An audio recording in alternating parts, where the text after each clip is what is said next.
Mahalagang abiso sa mga consumer, mawawalan po ng tubig ang ilang bahagi ng Metro Manila at Cavite sa susunod na linggo.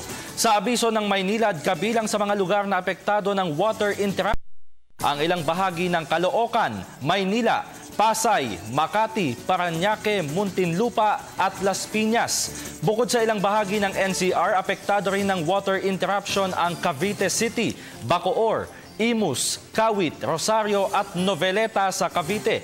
Magsisimula ang water interruption sa mga naturang lugar simula 1:00 ng hapon sa Lunes, Agosto 10 hanggang Huwebes, Agosto 14. Mauulit ito sa susunod na Lunes, Agosto 17 at tatagal hanggang hating gabi ng Martes, Agosto 18.